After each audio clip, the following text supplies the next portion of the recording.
സഖാവ് എം ശങ്കരൻ നമ്പൂതിരിപ്പാടിന്റെ ഓർമ്മദിനമാകാം, സഖാവ് AKGയുടേതാകാം.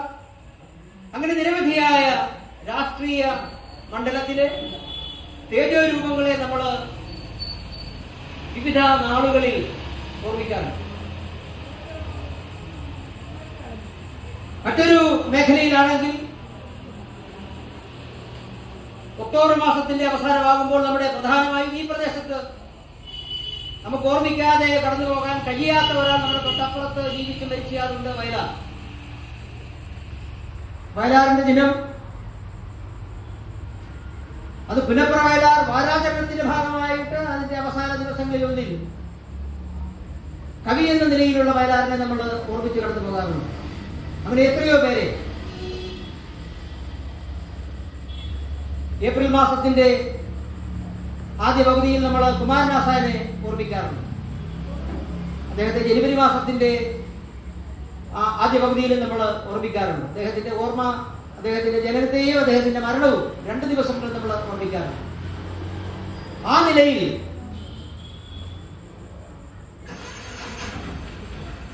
രാജ്യത്തിന്റെ വിവിധ മേഖലകളിൽ, ഒട്ടെല്ലാ മേഖലകളിലും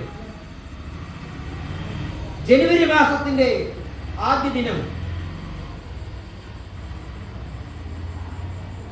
നമ്മൾ കുറിച്ചു വച്ചിട്ടുണ്ട്.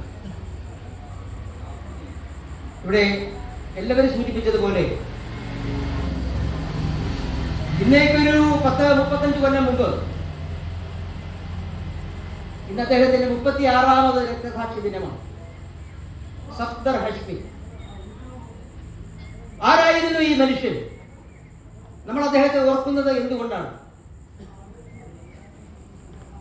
നമ്മൾ അദ്ദേഹത്തിന്റെ സ്മരണ ദിനം എന്തുകൊണ്ടാണ് ആചരിക്കുന്നത്?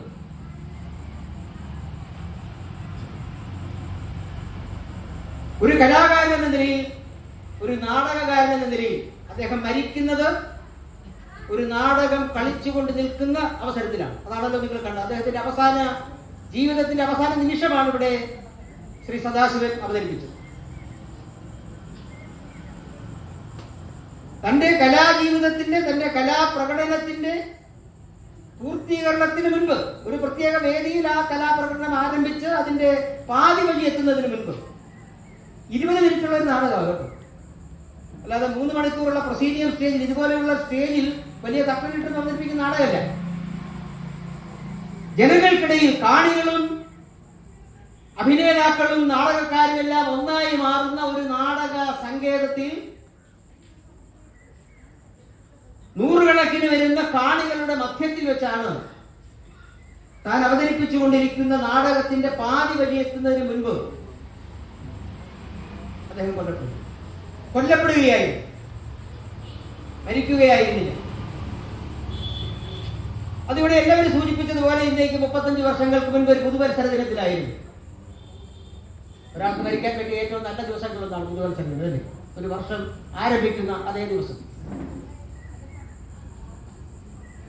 ഒരു നാടകക്കാരൻ എന്ന നിലയിൽ മരിക്കുന്ന സഫ്ദർ ഹഷ്മി, പക്ഷെ നമ്മൾ ഓർക്കുന്നത് ഒരു നാടകക്കാരൻ എന്ന നിലയിൽ മാത്രമല്ല, നമുക്കിടയിൽ ജീവിച്ച് മരിച്ച വലിയ വിപ്ലവകാരികളിൽ ഒരാൾ. നമ്മൾ ഹാഷ്മിയെ അങ്ങനെ ഓർക്കുന്നു. അങ്ങനെയുമല്ല, എവിടെ സാംസ്കാരിക രംഗത്ത് നമുക്ക് പ്രതിരോധം തീർക്കേണ്ട സന്ദർഭങ്ങൾ ആഗതമാകുന്നുണ്ടോ അപ്പോഴൊക്കെ ഇന്ത്യയുടെ സാംസ്കാരിക പ്രതിരോധത്തിന്റെ ഏറ്റവും ഉജ്ജ്വലമായ പ്രതീകമായിട്ട് നമ്മൾ കാണുന്നത്, നമ്മൾ ഓർക്കുന്നത്, നമ്മൾ അറിയുന്നത് സഫ്ദർ ഹഷ്മിയാണ്. രാഷ്ട്രീയ പ്രവർത്തകൻ മാത്രമായിരുന്നില്ല അദ്ദേഹം. അതിമനോഹരമായി ചിത്രം വരയ്ക്കുന്ന ചിത്രകാരനായിരുന്നു. മനോഹരമായ ചിത്രങ്ങൾ വരയ്ക്കുന്ന എം.എം. ഹുസൈന്റെ അത്രയും ഒന്നും വരുന്നില്ല എങ്കിൽ പോലും അതിനൊട്ടും താഴെയല്ലാത്ത രീതിയിലുള്ള വലിയൊരു ചിത്രകാരനായിരുന്നു ഹഷ്മി. ഹഷ്മിയെ നമ്മൾ അങ്ങനെയും ഓർക്കുന്നു. ചിത്രകാരൻ മാത്രമായിരുന്നില്ല ഹഷ്മി, വലിയൊരു കവിയായിരുന്നു. അദ്ദേഹത്തിന്റെ മാതൃഭാഷയായ ഉറുദുവിൽ, ഹിന്ദിയിലും അദ്ദേഹത്തിന്റെ കൂട്ടുകാരിയും പത്നിയുമായി പിന്നീട് മാറിയ മലായ് ശ്രീ, നമ്മൾ മാലശ്രീ എന്ന് മലയാളത്തിൽ പറയും, പക്ഷേ അവർ ബംഗാളി ആയതുകൊണ്ട് അവരെ മാലശ്രീ എന്നല്ല, അവരുടെ പേര് മലായ് ശ്രീ എന്നാണ്. മലായ് ശ്രീ റോയ് ബംഗാളി ഭാഷയിലും 21 വയസ്സ് തികയുന്നതിന് മുൻപ് ഇംഗ്ലീഷ് സാഹിത്യത്തിൽ MA ബിരുദം ഇന്ത്യയിലെ ഏറ്റവും മികച്ച യൂണിവേഴ്സിറ്റികളിലൊന്നായ ഡൽഹി യൂണിവേഴ്സിറ്റിയിൽ നിന്ന് കരസ്ഥമാക്കിയതുകൊണ്ട് ഇംഗ്ലീഷ് ഭാഷയിലും മനോഹരമായ കവിതകൾ രചിക്കുന്ന കവിയായിരുന്നു ഹഷ്മി. ഹഷ്മിയെ നമ്മൾ അങ്ങനെ ഓർക്കും. കവി, ചിത്രകാരൻ, രാഷ്ട്രീയക്കാരൻ, നാടകകാരൻ, നാടകരചയിതാവ്, സംവിധായകൻ, അഭിനേതാവ്, ഇങ്ങനെയൊക്കെ വലിയ ജീവിതം ജീവിച്ച ഈ മനുഷ്യൻ ജീവിച്ച കാലം എത്രയാണ് എന്ന് നമ്മൾ ഓർക്കണം. കേവലം 34-ാമത്തെ വയസ്സിൽ നമ്മിൽ നിന്ന് വിട്ടുപോയ ആളാണ്. ജീവിച്ചിരുന്നുവെങ്കിൽ എന്റെയും നിങ്ങളുടെയും ഒപ്പം നമ്മുടെ പ്രായത്തിൽ നമ്മളോടൊപ്പം ഇന്നും ഉണ്ടാകുമായിരുന്നു. പക്ഷേ നമ്മൾ ഓർക്കുന്നത് വാർദ്ധക്യത്തിൽ മരിച്ചുപോയ ഒരു കലാകാരനെയല്ല, ജീവിതത്തിന്റെ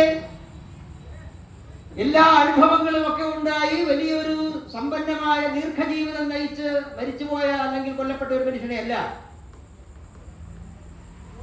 ജീവിതത്തിന്റെ ഏറ്റവും പുഷ്കരമായ യൗവനത്തിൽ, നിറഞ്ഞ യൗവനത്തിൽ തല്ലിക്കെടുത്തപ്പെട്ട ഒരു വലിയ വിളക്കിനെയാണ്, ഒരു രക്തതാരകത്തിനെയാണ് നമ്മൾ ഓർക്കുന്നത്.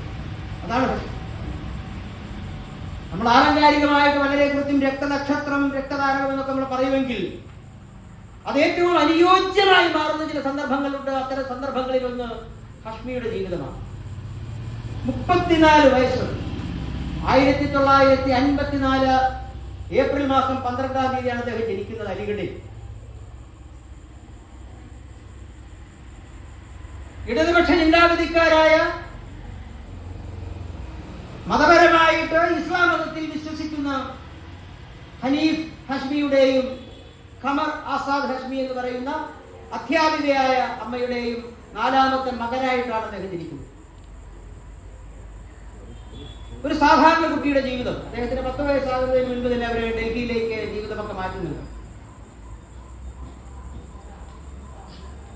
വളരെ മികച്ച രീതിയിലുള്ള വിദ്യാഭ്യാസം 15-ാമത്തെ വയസ്സിനുള്ളിൽ തന്നെ പൂർത്തിയാക്കിയ ഈ മനുഷ്യൻ അദ്ദേഹത്തിന് ഉപരിപഠനത്തിന് അഡ്മിഷന് വേണ്ടി പോകുന്നത് ഇന്ത്യയിലെ തന്നെ ഏറ്റവും മികച്ച കോളേജുകളിലൊന്നാണ് സെന്റ് സ്റ്റീഫൻസ് കോളേജ് ഡൽഹി. സാധാരണക്കാർക്കൊന്നും അവർ അഡ്മിഷൻ കിട്ടുന്ന കോളേജൊന്നും അല്ല. ഡൽഹിയിലെ സെന്റ് സ്റ്റീഫൻസ് കോളേജിലാണ് BA ഓണേഴ്സിന് അഡ്മിഷൻ കിട്ടുന്നത്. ഹഷ്മിയുടെ ജീവചരിത്രം എഴുതിയിട്ടുണ്ട്. ഹഷ്മിയുടെ ജീവചരിത്രങ്ങൾ നമുക്ക് ലഭ്യമാണ്. 3-4 ജീവചരിത്രങ്ങൾ നമുക്ക് ലഭ്യമാണ്. അതിൽ ഏറ്റവും മനോഹരമെന്ന് നമുക്ക് വിശേഷിപ്പിക്കാവുന്ന ഒരു ജീവചരിത്രങ്ങളെ കുറിച്ച് പറയുമ്പോൾ നമ്മൾ സാഹിത്യ വിദ്യാർത്ഥികളും സാഹിത്യത്തിൽ വ്യാപരിക്കുന്നവരും പറയുന്ന ഒരു ജീവചരിത്രമുണ്ട്. അത് ജീവചരിത്ര ശാഖയുടെ ഏറ്റവും പ്രധാനപ്പെട്ട ഏടുകളിലൊന്നായി പറയുന്ന ജെയിംസ് ബോസ്വെല്ലിന്റെ ജീവചരിത്രമാണ്. ലൈഫ് ഓഫ് ജോൺസൺ എന്ന് പറയുന്ന വളരെ പഴയ, അതായത് 18-ാം നൂറ്റാണ്ടിൽ ജീവിച്ചിരുന്ന ഇംഗ്ലീഷ് ഭാഷയിലെ വലിയ നാമധേയങ്ങളിലൊന്നാണ് ഡോക്ടർ ജോൺസൺ. ആദ്യമായിട്ട് ഡിക്ഷണറി ഉണ്ടാക്കിയ, അങ്ങനെ പറഞ്ഞാലാണ് പെട്ടെന്ന് അറിയുക, നമുക്ക് ആദ്യമായിട്ട് ഡിക്ഷണറി എന്ന് പറയുന്ന സംഭവം ഉണ്ടാക്കിയ ആളും ഡോക്ടർ ജോൺസൺ ആണ്. ഡോക്ടർ ജോൺസനെ കുറിച്ചുള്ള ഒരു ജീവചരിത്രമുണ്ട്. അതിന്റെ പേര് തന്നെ ലൈഫ് ഓഫ് ജോൺസൺ എന്നാണ്. അത് എഴുതിയ ആളുടെ പേര് ജെയിംസ് ബോസ്വെൽ എന്നാണ്. ബോസ്വെൽ എഴുതുന്ന ഈ ജീവചരിത്രം ഇന്നത്തെ കാലത്ത് ആളുകൾ എഴുതുന്ന ജീവചരിത്രം പോലെയല്ല. ഡോക്ടർ ജോൺസണിനോടൊപ്പം 22 കൊല്ലത്തോളം ജീവിച്ച് അദ്ദേഹത്തിന്റെ ഒരു അസിസ്റ്റന്റ് എന്നോ സെക്രട്ടറി എന്നോ ഏത് രീതിയിലോ വേണമെങ്കിൽ പറയാവുന്ന രീതിയിൽ ജീവിച്ച ഒരു മനുഷ്യൻ. അതുകൊണ്ടാണ് ആ ജീവചരിത്രത്തിന് അത്ര വലിയ ഒരു മഹത്വം കൈവന്നത്. ഇന്നും നമുക്ക് ലഭ്യമായ ജീവചരിത്രങ്ങളിൽ ഏറ്റവും മഹത്തായ 10 ജീവചരിത്രങ്ങൾ എടുക്കുകയാണെങ്കിൽ അതിൽ ഒരു സ്ഥാനം ഈ പുസ്തകത്തിലുണ്ട്. അതേ രീതിയിലാണ് ഹഷ്മിയെ കുറിച്ച് നമുക്ക് ലഭ്യമായ നിരവധി ജീവചരിത്ര പുസ്തകങ്ങളുണ്ട്. പക്ഷെ ഒരു പുസ്തകം, ആ പുസ്തകത്തിന്റെ പേര് തന്നെ ഇവിടെ ഇവർ നാടക രൂപത്തിൽ അവതരിപ്പിച്ച ആ വാക്കാണ് ഹല്ലാബോൾ. അതൊരു ഹിന്ദി പദമാണ്, അല്ലെങ്കിൽ ഉറുദു പദമാണ്. ഹല്ലാബോൾ, ശബ്ദം ഉയർത്തു എന്നാണ് അതിന്റെ അർത്ഥം. Raise your voice, raise your voice. അദ്ദേഹത്തിന്റെ അവസാന നാടകത്തിന്റെയും പേര് അത് തന്നെയാണ്. ആ നാടകം അവതരിപ്പിച്ചുകൊണ്ടിരിക്കുകയാണ് അദ്ദേഹം കൊല്ലപ്പെടുന്നത്. Hallabol, the death and life of Sardar Hashmi, അങ്ങനെയാണ് ആ പുസ്തകത്തിന്റെ പേര് കേട്ടോ. ആ പേരൊന്ന് ശ്രദ്ധിക്കണം. സാധാരണ നമ്മൾ എല്ലാം പറയുന്നത് എങ്ങനെയാണ്? ദ ലൈഫ് ആൻഡ് ഡെത്ത്, അങ്ങനെയാണ് പറയാറ്. അതാണ് അതിന്റെ പ്രയോഗ രീതി. ഒരാളെ കുറിച്ച് പറയുമ്പോൾ അയാളുടെ ജീവിതവും മരണവും എന്ന് പറയുന്നതിന് പകരം ഈ പുസ്തകത്തിന്റെ പേര് അങ്ങനെയല്ല. Hallabol, the death and life of Sardar Hashmi. എഴുതിയത് ഹാഷ്മിയോടൊപ്പം 10-12 കൊല്ലത്തോളം അദ്ദേഹത്തോടൊപ്പം സഞ്ചരിക്കുകയും അദ്ദേഹത്തിന്റെ സന്തത സഹചാരിയായി മാറുകയും അദ്ദേഹത്തിന്റെ കൂടെ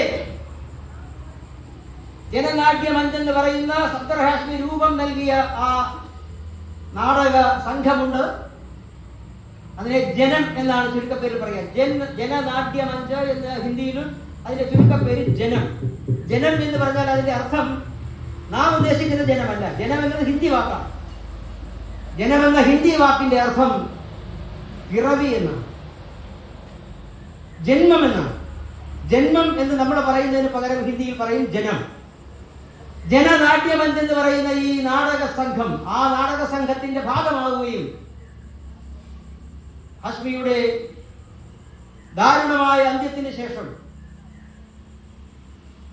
ഇന്നേ വരെ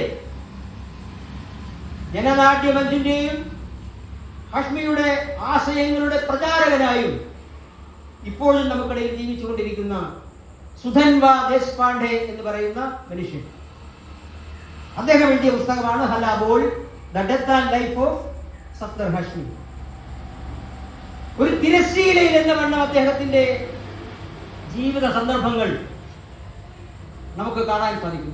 ഒരു തിരശ്ശീലയിൽ ദൃശ്യരൂപത്തിൽ നമുക്കത് കാണാൻ സാധിക്കും. ഞാൻ നേരത്തെ സൂചിപ്പിച്ച ലൈഫ് ഓഫ് ജോൺസൺ വായിക്കുമ്പോൾ നിങ്ങൾക്കത് കാണാൻ സാധിക്കും. കാലം നമുക്ക് പരിചിതമല്ല, 10-250 വർഷങ്ങൾക്ക് മുൻപാണെങ്കിൽ പോലും നാം അതിൽ ഓരോ പേജും വായിക്കുമ്പോൾ അത് നമുക്ക് ദൃശ്യരൂപത്തിൽ കാണുവാൻ സാധിക്കുന്ന അത്ര തിളക്കം അതിലുണ്ട്. അതേ രീതിയിലാണ് ഈ പുസ്തകം. ഹാഷ്മിയുടെ മരണത്തെ സംബന്ധിച്ച്, ഹാഷ്മിയുടെ ജീവിതത്തെ സംബന്ധിച്ച് ആ പുസ്തകത്തിന്റെ താളുകളിലൂടെ കടന്നു പോകുന്ന സന്ദർഭത്തിൽ നാം വികാരം കൊണ്ട് തരളിതരാകുകയല്ല, നമ്മുടെ ഉള്ളിൽ ആവേശത്തിന്റെ അലകടൽ സൃഷ്ടിക്കുവാൻ പര്യാപ്തമായ രീതിയിലുള്ള ആസാന്റെയൊക്കെ ആ പ്രസിദ്ധമായ വാചകമനുസരിച്ച് മേഘജ്യോതിസുതൻ ക്ഷണിക ജീവിത വല്യകാമ്യം എന്ന് പറയുന്ന ഒരു മേഘജ്യോതിസിനെ പോലെ, ഒരു പുള്ളിയാനെ പോലെ നമുക്കിടയിൽ ജീവിച്ചു മറഞ്ഞുപോയ ആ വ്യക്തിത്വത്തെ നമുക്ക് വളരെ വ്യക്തമായി തിരിച്ചറിയാൻ സാധിക്കും. എന്റെ വാക്കുകൾ കൊണ്ടോ അല്ലെങ്കിൽ അനുസ്മരണ പ്രഭാഷണങ്ങളിലെ ആ വാക്കുകളുടെ ആലങ്കാരികത കൊണ്ടോ ഒന്നും അടയാളപ്പെടുത്തുവാനോ ചിത്രപ്പെടുത്തുവാനോ നമുക്ക് സാധിക്കുന്ന ഒരു വ്യക്തിത്വമല്ല സർദാർ ഹാഷ്മി എന്ന് പറയുന്നത്. വളരെ ചുരുങ്ങിയ ജീവിതകാലം കൊണ്ട് ആ ജീവിതത്തിൽ തന്നെ കഷ്ടിച്ച് 15 വർഷക്കാലം, അതായിരുന്നു അദ്ദേഹത്തിന്റെ കലാജീവിതം അല്ലെങ്കിൽ രാഷ്ട്രീയ ജീവിതം. കഷ്ടിച്ച് 15 വർഷം. നമ്മളൊക്കെ ആയുഷ്കാലം മുഴുവൻ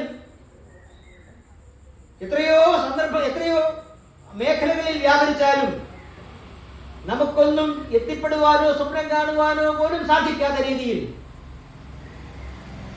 ജീവിച്ച വളരെ ഹ്രസ്വമായ ആ ഒരു കാലം കൊണ്ട്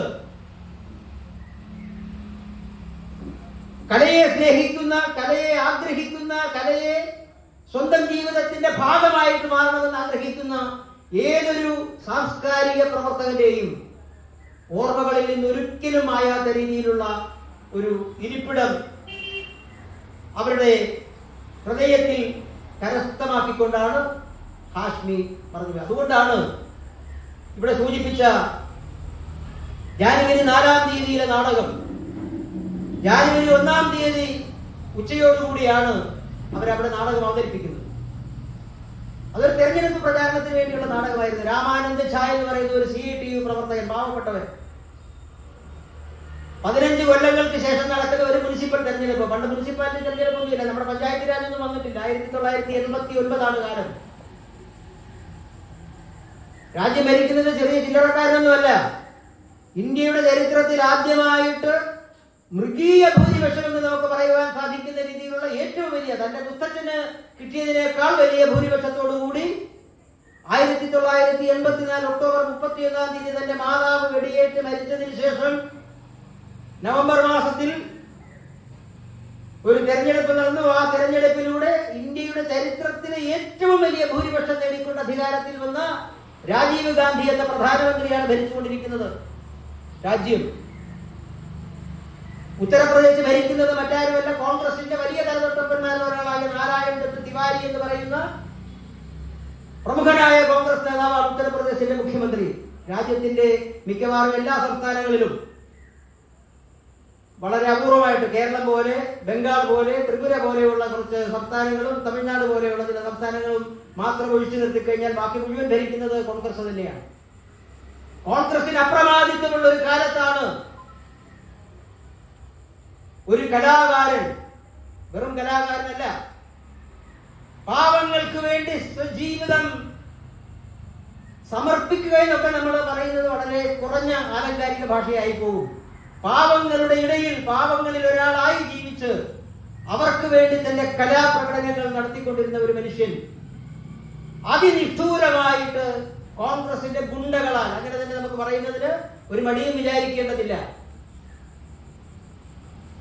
ഇരുമ്പ് വടി കൊണ്ട് അടിയേറ്റാണ് മരിച്ചത്.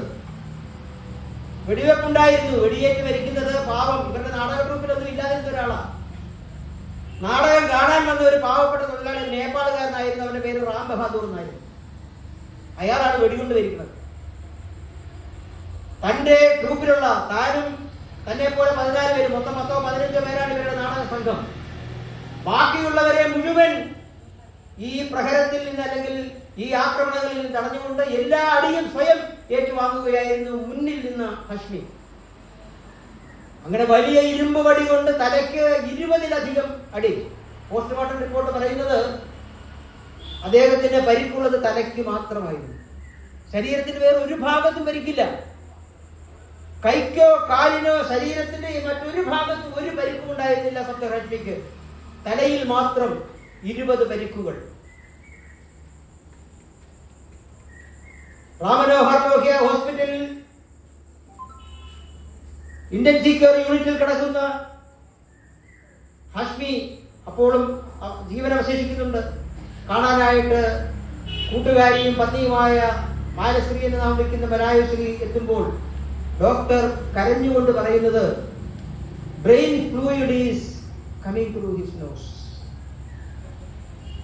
തലച്ചോറിലെ ഫ്ലൂയിഡ് മൂക്കിലൂടെ പുറത്തു വന്നുകൊണ്ടിരിക്കുകയാണ്. നിങ്ങൾക്ക് ഊഹിക്കാം, അയാൾ മരണത്തിലേക്ക് അടുക്കുകയല്ല, മരണം സംഭവിച്ചു കഴിഞ്ഞിരിക്കുന്നു. അങ്ങനെ കൊല്ലപ്പെട്ടയാളാണ്, അതിനിഷ്ഠൂരമായിട്ട് കൊല്ലപ്പെട്ടയാളാണ്. യാദൃച്ഛികമായ ഒരു വാക്കുതർക്കത്തിന്റെ പേരിൽ കൊല്ലപ്പെട്ടയാളല്ല. കൃത്യമായ പദ്ധതിയോടുകൂടി തന്നെയായിരുന്നു ആ ആക്രമണമെന്ന് പിന്നീട് ബോധ്യപ്പെടുകയുണ്ടായി. പക്ഷേ അതിന്റെ ശിക്ഷയുണ്ടാകുന്നത് നമ്മുടെ നാട്ടിലെ നീതിന്യായ വ്യവസ്ഥയുടെ ആ ഒരു പ്രത്യേകത കൊണ്ട് 14 കൊല്ലത്തിന് ശേഷമാണ്. 2003 അതിന്റെ വിധി ഉണ്ടാകുന്നത്, കേസിന്റെ വിധി ഉണ്ടാകുന്നത്. മുകേഷ് ശർമ്മ എന്ന് പറയുന്ന പ്രധാനപ്പെട്ട അയാളായിരുന്നു അന്നത്തെ കോൺഗ്രസിന്റെ സ്ഥാനാർത്ഥി. അന്ന് അയാൾക്ക് 26 വയസ്സാ പ്രായം, ഹാഷ്മിക്ക് 34. മുകേഷ് ശർമ്മ എന്ന് പറയുന്ന ഈ മനുഷ്യൻ, അയാൾ ഉൾപ്പെടെയുള്ള 14 പ്രതികളിൽ 10 പേരെ കുറ്റക്കാരായിട്ട് കോടതി കണ്ടെത്താനായിട്ട് 14 കൊല്ലമെടുത്തു. അവർക്ക് ജീവപര്യന്ത ശിക്ഷയൊക്കെ കിട്ടി. ഈ മനുഷ്യന്റെ മരണം ഇന്ത്യയിലെ കലാകാരന്മാരും ഇന്ത്യയിലെ നാടകക്കാരും ഞെട്ടലോടുകൂടിയല്ല, ഇന്നത്തെ പോലെ സോഷ്യൽ മീഡിയയോ ഇന്നത്തെ പോലെ ടെലിവിഷൻ ചാനലുകളോ സ്വകാര്യ ചാനലുകളോ ഒന്നുമില്ലാത്ത കാലമാണെന്ന് ഓർക്കണം. 35 കൊല്ലങ്ങൾക്ക് മുൻപ് മറ്റൊരു ഇന്ത്യയായിരുന്നു. പക്ഷേ സഫ്ത ഹാഷ്മി കൊല്ലപ്പെട്ട വിവരം കാട്ടുതീ പോലെ വളർന്നതിന്റെ ഫലമായിട്ടാണ് ജനുവരി മാസം 3-ാം തീയതി ഡൽഹി കണ്ട വിലാപയാത്ര. 12 കിലോമീറ്റർ ദൂരമായിരുന്നു ആ വിലാപയാത്ര. കമ്മ്യൂണിസ്റ്റ് പാർട്ടി ഓഫ് ഇന്ത്യ മാർക്സിസ്റ്റിന്റെ കേന്ദ്ര കമ്മിറ്റി ഓഫീസ് സ്ഥിതി ചെയ്യുന്നത് വിത്തൽഭായ് പട്ടേൽ മാർഗിലാണ്, BP മാർഗ്, ഡൽഹിയിൽ. ഇന്ന് നമ്മൾ AKG ഭവൻ എന്ന് പേരിട്ട് വിളിക്കുന്ന CPIMന്റെ ആസ്ഥാനം. അവിടെ നിന്നാണ് വിലാപയാത്ര ആരംഭിച്ചത്. 12 കിലോമീറ്റർ ദൂരം ഡൽഹി കണ്ട ഒരു കലാകാരന് അന്നോളം ആർക്കും ദർശിക്കാൻ കഴിയാത്ത രീതിയിലുള്ള ജനസഞ്ചയം ആ വിലാപയാത്രയിൽ പങ്കെടുത്തു. എങ്ങനെയാണ് സംഭവിച്ചത്? രാജ്യത്തിന്റെ നാനാഭാഗങ്ങളിൽ നിന്ന് ആളുകൾ ഒഴുകിയെത്തി. ഡൽഹിയിൽ നിന്ന് മാത്രമല്ല, മഹാരാഷ്ട്രയിൽ നിന്ന്, കേരളത്തിൽ നിന്ന് പോലും ആളുകൾ ആ വിലാപയാത്രയിൽ പങ്കെടുത്തു. എന്തുകൊണ്ടാണ് സംഭവിച്ചത്? ഈ മനുഷ്യൻ തന്റെ ആ ചുരുങ്ങിയ 15 വർഷക്കാലത്തോളം ദീർഘിച്ച തന്റെ കലാജീവിതം കൊണ്ട് മുന്നോട്ട് വെച്ച ചില ആശയങ്ങളുണ്ട്. മൗലികമായി കലാകാരൻ എന്ന രീതിയിൽ നാടകക്കാരനായിരുന്നു ഹാഷ്മി എന്ന് പറയുന്നത്. നമുക്ക് പരിചയമുള്ള നാടകക്കാരനായിരുന്നില്ല. നമുക്ക് ഇന്നും പരിചയമുള്ള നാടകം എന്ന് പറയുന്നത് ഒരു പ്രൊസീഡിയമാണ്. പ്രൊസീഡിയത്തിലാണ് ഒരു പ്രൊസീഡിയം സ്റ്റേജ് ഉണ്ടാവണം, സ്റ്റേജിന് മുന്നിൽ ഒരു കർട്ടൻ ഉണ്ടാവണം, അതിന് ദീപവിധാനങ്ങൾ ഉണ്ടാവണം, കാണികളെയും നാടകക്കാരെയും വേർതിരിക്കുന്ന, അതിനാണല്ലോ നമ്മൾ കർട്ടൻ. ഇതാണ് നമ്മുടെ നാടക സങ്കല്പമെങ്കിൽ അതല്ല. ആ സങ്കല്പത്തിൽ നിന്ന് മാറി കാണികളും നാടകക്കാരും ഒന്നായി മാറുന്ന ഒരു പുതിയ നാടക രൂപത്തിന് രൂപം നൽകിയ ആളെന്ന് നമ്മൾ പറയേണ്ടതില്ല. പക്ഷേ അങ്ങനെ ഒരു നാടകം സാധ്യമാണ് എന്ന് തന്റെ പ്രവൃത്തി കൊണ്ട് തെളിയിക്കുകയും തുടർന്ന് ആ നാടക ശാഖയെ അല്ലെങ്കിൽ ആ നാടക അവതരണ രീതിയെ രാജ്യത്തെ മുഴുവൻ കലാകാരന്മാരും ദേശങ്ങൾ മറന്ന് ഭാഷകൾ മറന്ന് തങ്ങളുടേതായി സ്വീകരിച്ച തെരുവ് നാടകം എന്ന് പറയുന്ന ആ സങ്കല്പം, സ്ട്രീറ്റ് പ്ലേ, സ്ട്രീറ്റ് തിയേറ്റർ. അതിനു മുമ്പ് ബാദൽ സർക്കാരിനെ പോലെയുള്ള മഹാനാടകക്കാർ, ഹബീബ് തൻവീറിനെ പോലെയുള്ള വലിയ നാടകക്കാരൊക്കെ ഈ രീതിയിലുള്ള ആലോചനകൾ നടത്തുകയും അവിടെയായിട്ട് അവർ ചില പ്രകടനങ്ങൾ നടത്തുകയും ഒക്കെ ചെയ്തിരുന്നുവെങ്കിൽ പോലും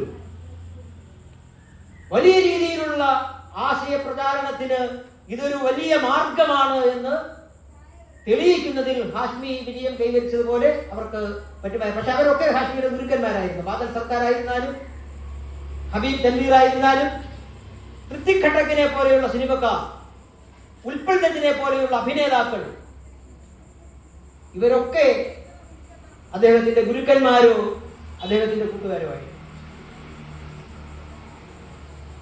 ഞാൻ നേരത്തെ സൂചിപ്പിച്ചു, വിദ്യാഭ്യാസ കാലഘട്ടത്തിൽ തന്നെ 15ാമത്തെ വയസ്സിലാണ് അദ്ദേഹം സെന്റ് സ്റ്റീഫൻസ് കോളേജിൽ ചേരുന്നത്.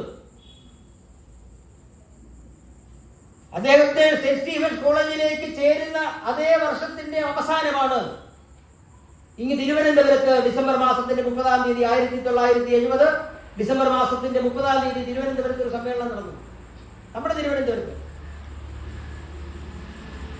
ഇന്നേക്ക് 54 വർഷങ്ങൾക്ക് മുൻപ് ഇന്ത്യയിലെ പൊരുതുന്ന വിദ്യാർത്ഥികൾക്കായിട്ടൊരു സംഘടന ദേശീയ തലത്തിൽ ഉണ്ടാകണമെന്നുള്ള ആലോചനയുടെ ഫലമായിട്ട് 1970 ഡിസംബർ മാസം 30-ാം തീയതി തിരുവനന്തപുരത്ത് ചേർന്ന ആ സമ്മേളനത്തിലാണ് സ്റ്റുഡൻസ് ഫെഡറേഷൻ ഓഫ് ഇന്ത്യ എന്ന് പറയുന്ന സംഘടന ദേശീയ തലത്തിൽ രൂപം കൊള്ളുന്നത്. നമ്മുടെ മലയാളിയായ C ഭാസ്കരൻ പ്രസിഡന്റായി ആ സംഘടന രൂപം കൊള്ളുന്ന അന്നാണ്. ആ സംഘടന രൂപം കൊള്ളുന്ന അടുത്ത സന്ദർഭത്തിൽ തന്നെ ആ സംഘടനയുടെ ഡൽഹിയിലെ പ്രവർത്തകനായിട്ട് മാറുകയായിരുന്നു ഹാഷ്മി സെന്റ് സ്റ്റീഫൻസ് കോളേജിൽ.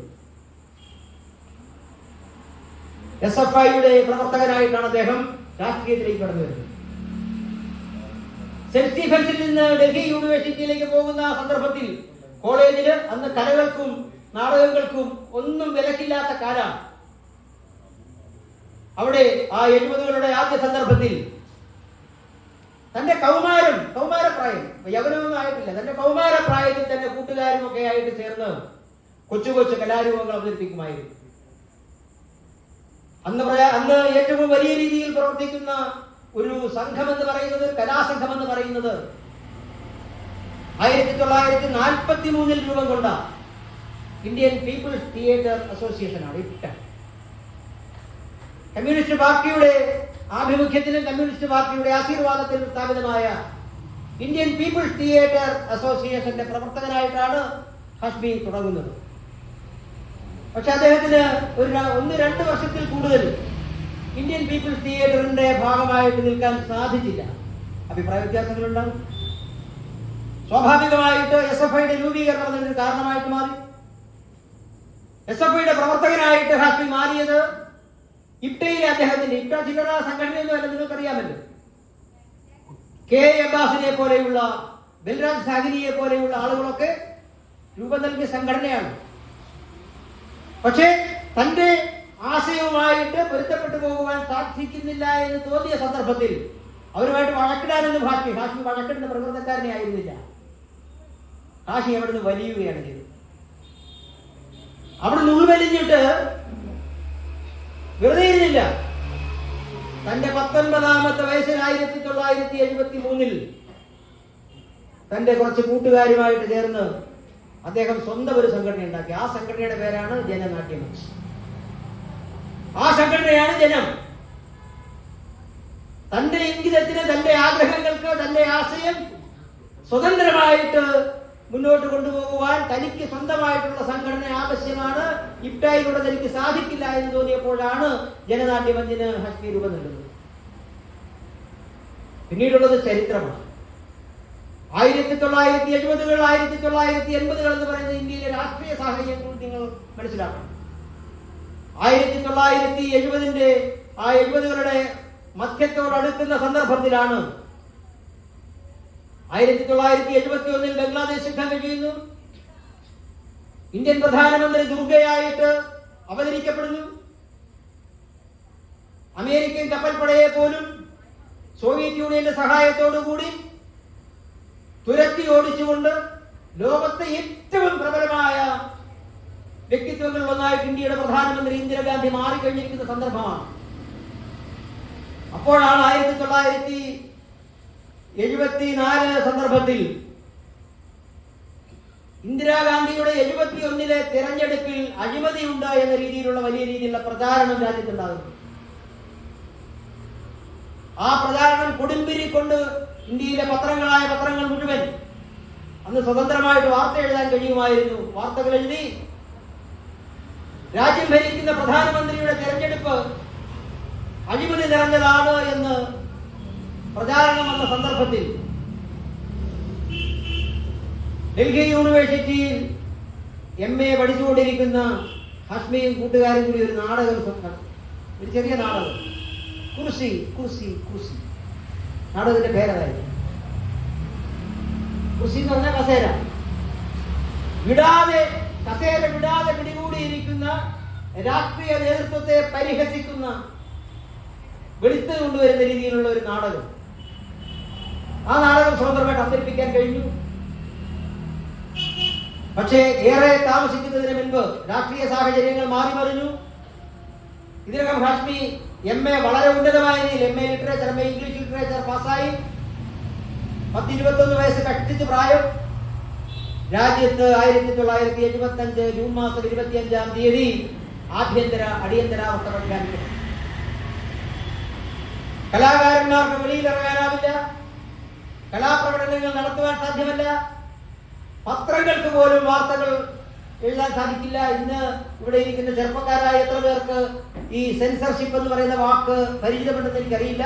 പക്ഷെ നമ്മുടെ തലമുറയിൽപ്പെട്ട ആളുകൾക്ക് സെൻസർഷിപ്പ് എന്ന് പറയുന്ന വാക്ക് പരിചയമായി മാറിയത് അടിയന്തരാവസ്ഥ കാലത്താണ്. 1975 ഹാഷ്മി തന്നെ എല്ലാ പ്രവർത്തനങ്ങളും അവസാനിപ്പിച്ചു. നാടകങ്ങളില്ല, കലാപ്രകടനങ്ങളില്ല, ഒന്നിനും സാധ്യമില്ല. അദ്ദേഹം നേരെ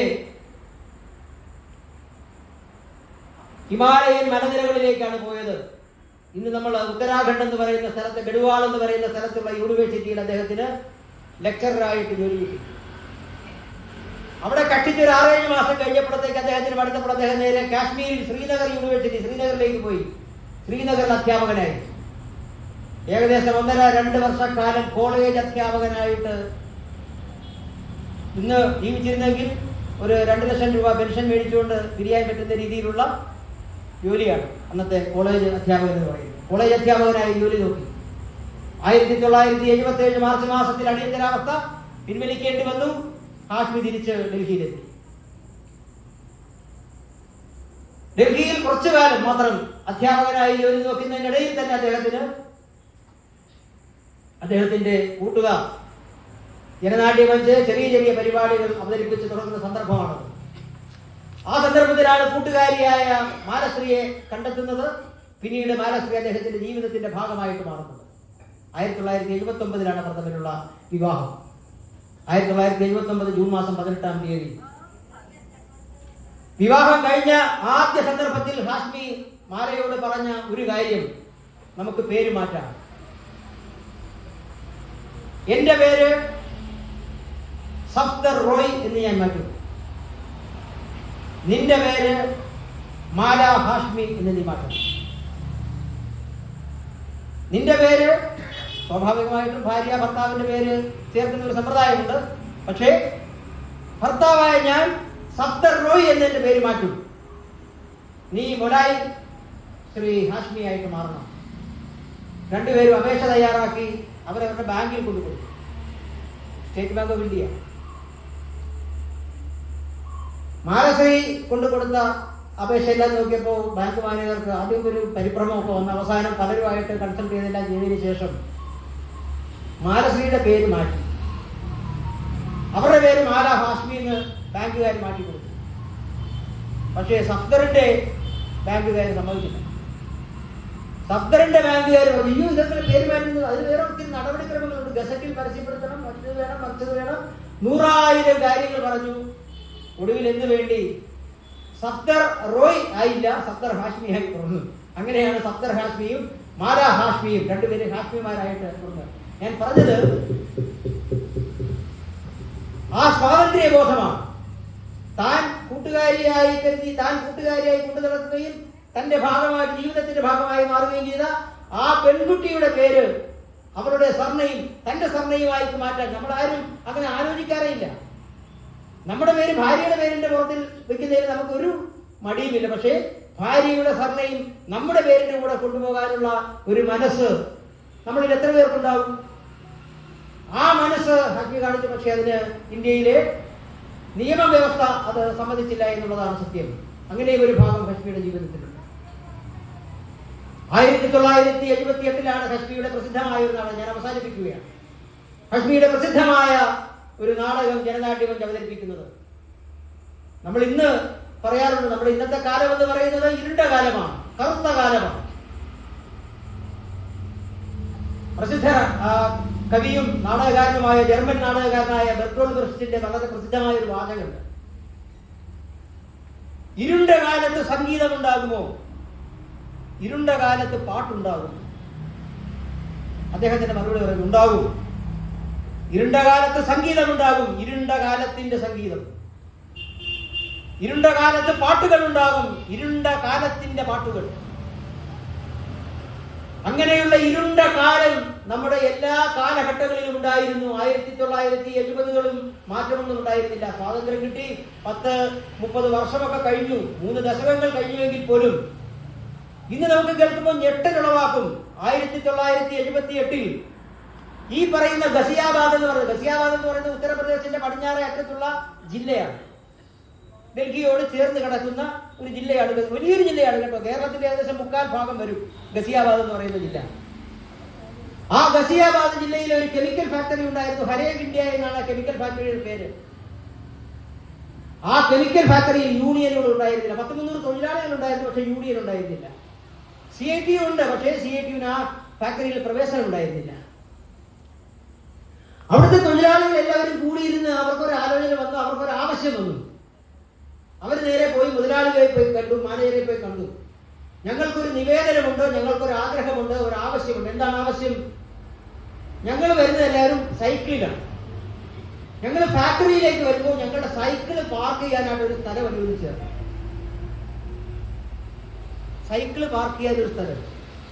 രണ്ടാമത്തെ ആവശ്യം, ഞങ്ങൾക്ക് ചായ കുടിക്കാൻ ഒരു ക്യാൻറ്റീൻ അനുവദിച്ചു. ഇതിനുള്ള ആവശ്യം. ബോണസ് വേണമെന്നോ ശമ്പളം കൂട്ടി തരണമെന്നോ ഞങ്ങൾക്ക് ലീവ് അനുവദിച്ചു തരണമെന്നോ ഒന്നും ആവശ്യമില്ല. ഞങ്ങൾ ജോലി ചെയ്യാൻ വരുന്ന സൈക്കിളുകൾ ഈ ഫാക്ടറിയുടെ ഏതെങ്കിലും ഒരു ഭാഗത്ത് വെക്കാൻ അനുവദിക്കണം. ഞങ്ങൾക്ക് ചായ കുടിക്കുന്നതിന് വേണ്ടിയിട്ട് ഒരു ക്യാൻറ്റീൻ അനുവദിക്കണം. സാധ്യമല്ല എന്ന് പറഞ്ഞു. സാധ്യമല്ല എന്ന് പറഞ്ഞപ്പോഴത്തേക്ക് ഈ കൂട്ടത്തിൽ, തൊഴിലാളികളുടെ കൂട്ടത്തിൽ യൂണിയനൊന്നുമില്ല, തൊഴിലാളികളുടെ കൂട്ടത്തിൽ ഉശിരുള്ള 3-4 ചെറുപ്പക്കാർ പറഞ്ഞു അങ്ങനെയാണെങ്കിൽ ഞങ്ങൾ സമരം ചെയ്യുമെന്ന് പറഞ്ഞു. സമരം എന്ന് കേൾക്കാത്ത പാതയിൽ ഫാക്ടറിയുടെ ഉടമകളുടെ രോഷം വളരെ വലുതായി. അവർ പറഞ്ഞു സമരമൊന്നും പറ്റുകയില്ല, പക്ഷേ ഞങ്ങളുടെ ആവശ്യം സാധിച്ചു തന്നില്ലെങ്കിൽ ഞങ്ങൾ സമരം ചെയ്യും. പിറ്റേ ദിവസം ഒരു സമരം ചെയ്തു. ആരും ആഹ്വാനം ചെയ്തില്ല. എല്ലാവരും പറഞ്ഞു ഞങ്ങൾ ഇന്ന് പണിക്ക് കയറുകയില്ല, ഞങ്ങൾക്ക് ഈ സൈക്കിൾ വെക്കാനുള്ള സ്ഥലം തരണം, ഇല്ലെങ്കിൽ കാപ്പ് കുടിക്കാനായിട്ട് ക്യാൻറ്റീൻ ഉണ്ടാക്കണം. അവർ പിറ്റേ ദിവസം സ്വയം തീരുമാനിച്ച് പണി മുടക്കാനായിട്ട് തീരുമാനിക്കുന്ന സന്ദർഭത്തിൽ ഫാക്ടറിയുടെ വാതിക്കൽ കാവൽക്കാരൻ, അയാളുടെ കയ്യിൽ തോക്കുണ്ട്. മാനേജരുടെ ഉത്തരവ് വെടിവെക്കാൻ. ഒരു സമരത്തിൽ പോലീസാണ് വെടിവെക്കേണ്ടത്. ഇവിടെ പോലീസ് പട്ടാളമൊന്നുമില്ല, അതൊക്കെ ഞങ്ങൾ തന്നെ. മാനേജരുടെ ഉത്തരവ് കിട്ടാത്ത താമസം ഫാക്ടറി ഉടമയുടെ ഒരു ചെറിയ ഫാക്ടറിയാണ് കേട്ടോ, കഷ്ടിച്ച് 10-300 പേര് മാത്രം പണിയെടുക്കുന്ന ഒരു ചെറിയ ഫാക്ടറി. ആ ഉത്തരവ് കിട്ടാത്ത താമസം ഗാർഡ്, ഫാക്ടറി കാവൽക്കാരനായിരിക്കുന്ന ഈ ഗാർഡ്, പാവപ്പെട്ട ഒരു തൊഴിലാളിയെ പോലെ തന്നെയുള്ള മനുഷ്യൻ, അയാൾ ആ തോക്കം കൊടുത്തിട്ട് ടപടപടപേ എന്ന് പറഞ്ഞ് വെടിവെക്കുകയും ചെയ്ത 6 പേർ, 6 തൊഴിലാളികൾ അവിടെ മരണപ്പെട്ടു. 1978 ഇന്ത്യയുടെ ഹൃദയഭൂമിയിൽ നടന്ന ചരിത്രം ഞാൻ പറഞ്ഞത്. ഡൽഹിയിൽ നിന്ന് കഷ്ടിച്ച് 30 കിലോമീറ്റർ ദൂരമേ ഉള്ളൂ ഈ സ്ഥലത്തേക്ക്. ഹരേഗ് ഇന്ത്യ എന്ന് പറയുന്ന കെമിക്കൽ ഫാക്ടറിയിൽ 1978 2014 ശേഷം നമ്മൾ പൂർണ്ണമായും ഇരുട്ടിലേക്ക് നമ്മൾ മാറിയെങ്കിൽ അതിനു മുമ്പുള്ള കാലമൊന്നും അത്ര ശോഭനമായ കാലമായിരുന്നില്ല എന്ന് പറയാനാണ് ഞാൻ പറഞ്ഞത്. 1978 ഈ സംഭവം. 6 തൊഴിലാളികളാണ് പിടഞ്ഞു വീണ് മരിച്ചത്. ഒരു ഫാക്ടറിയുടെ കാവൽക്കാരന്റെ വെടിയേറ്റ് മരിക്കേണ്ടി വരുന്ന തൊഴിലാളികൾ ജീവിച്ച നാടാണ് ഇന്ത്യ. അധിക കാലമൊന്നും ആയില്ലേ, കഷ്ടിച്ച് 40 കൊല്ലം കഴിഞ്ഞതേ ഉള്ളൂ. എന്തും സാധ്യമാകുന്ന ഉത്തരേന്ത്യൻ ജീവിത രീതി ഏതാണ്? മുതലാളിത്ത മതമാണ്. ഉത്തരേന്ത്യയിലെ മുതലാളിത്ത മതമാണ്. ഈ സംഭവം ചെറുപ്പക്കാരനായ ഹാഷ്മി കേട്ടറിഞ്ഞു. ഹാഷ്മിയും ജനനാട്യ മഞ്ചും ചേർന്ന് ആ ഫാക്ടറിയുടെ പരിസരത്ത് നാളുകൾ കഴിഞ്ഞപ്പോൾ അവരൊരു നാടകം അവതരിപ്പിച്ചു. ഹാഷ്മിയുടെ ഏറ്റവും പ്രസിദ്ധമായ ആദ്യ തെരുവ് നാടകം അതാണ്. അതിന്റെ പേര് മെഷീൻ എന്നാണ്. യന്ത്രം. മുതലാളിത്തത്തിന്റെ ഭീകരതയും തൊഴിലാളി വിരോധം മാത്രമല്ല,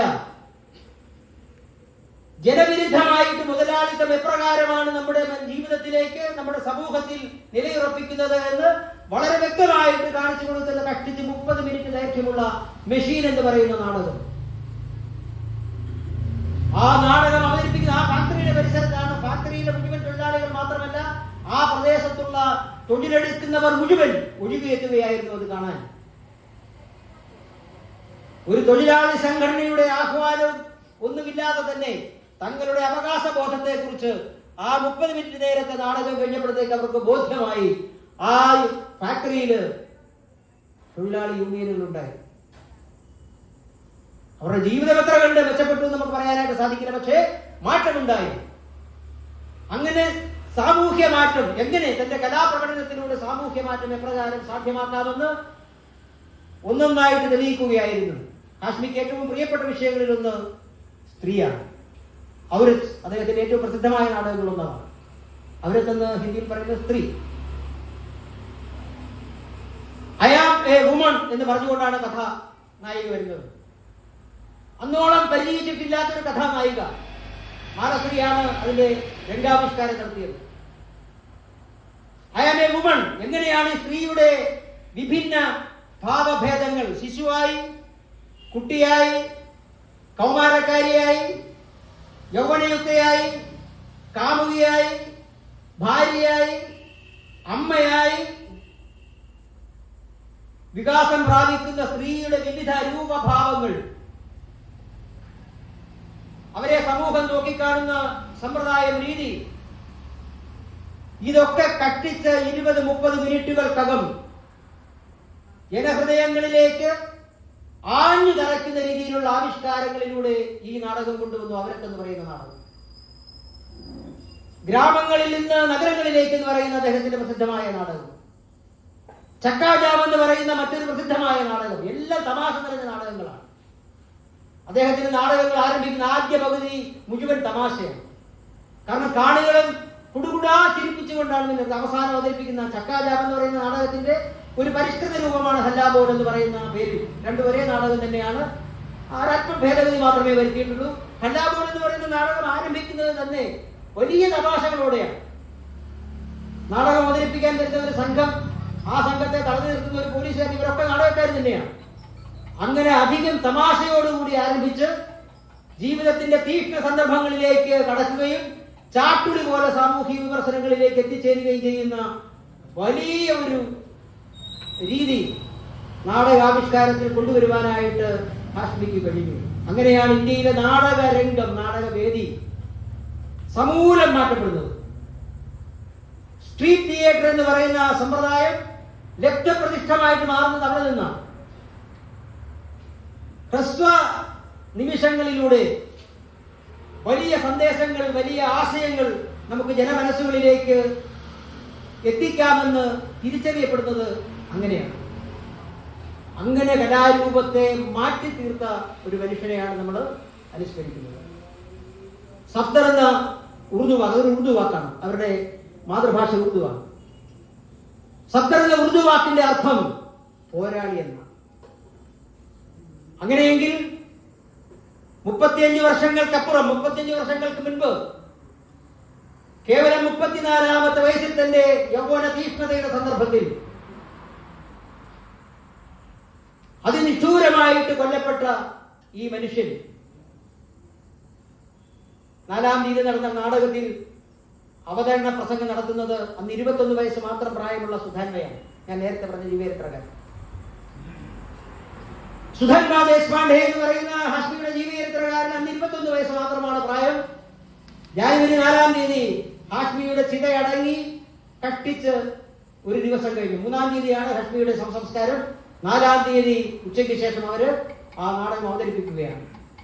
അതിന്റെ അവതരണ പ്രസംഗം നടത്തിയത് സുധൻവയാണ്.